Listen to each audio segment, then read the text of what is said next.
মহাকাশের অসীম বিস্তৃতিতে কি সত্যিই পৃথিবীর মতো আরেকটি গ্রহ রয়েছে? এই প্রশ্নের উত্তর খুঁজতেই বছরের পর বছর গবেষণা চালিয়ে যাচ্ছেন জ্যোতির্বিজ্ঞানীরা। ইতোমধ্যে সৌরজগতের বাইরে হাজার হাজার এক্সট্রোপ্ল্যানেটের সন্ধান মিলেছে। এর মধ্যে কিছু গ্রহের আকার, তাপমাত্রা ও কক্ষপথ পৃথিবীর সঙ্গে কিছুটা মিল থাকায় সেগুলোকে সম্ভাব্য দ্বিতীয় পৃথিবী হিসেবে আলোচনা করা হয়।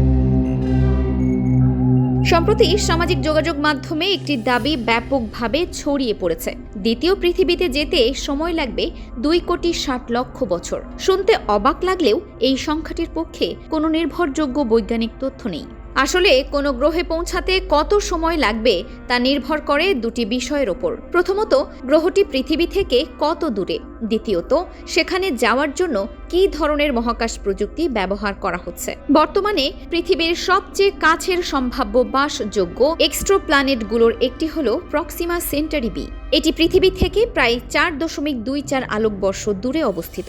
এক আলোকবর্ষ মানে আলো এক বছরে যে দূরত্ব অতিক্রম করে, অর্থাৎ প্রায় 9.46 ট্রিলিয়ন কিলোমিটার। সেই হিসেবে প্রক্সিমা সেন্টারি বি পৃথিবী থেকে প্রায় কিলোমিটার এরও বেশি দূরে। সমস্যা হলো, বর্তমান প্রযুক্তির সবচেয়ে দ্রুতগতির মহাকাশ যান দিয়েও সেখানে পৌঁছাতে হাজার হাজার বছর লেগে যেতে পারে। ফলে 2,60,00,000 বছর লাগবে এমন নির্দিষ্ট দাবি বাস্তবসম্মত নয়। এটি সম্ভবত ভুল হিসাব, অতিরঞ্জন বা বিভ্রান্তিকর ব্যাখ্যা থেকে এসেছে।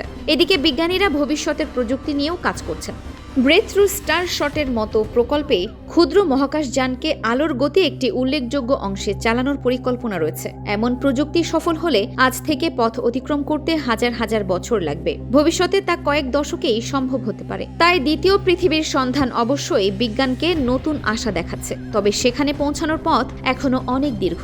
বাস্তবতা হলো, আমরা নতুন পৃথিবীর খোঁজ পেয়েছি বলে দাবি করা যতটা সহজ, সেখানে পৌঁছানোটা ততটাই কঠিন। আর তাই মহাকাশ গবেষণার সবচেয়ে বড় চ্যালেঞ্জ এখন শুধু নতুন গ্রহ খুঁজে পাওয়া নয়, একদিন সেখানে পৌঁছানোর প্রযুক্তিও তৈরি করা।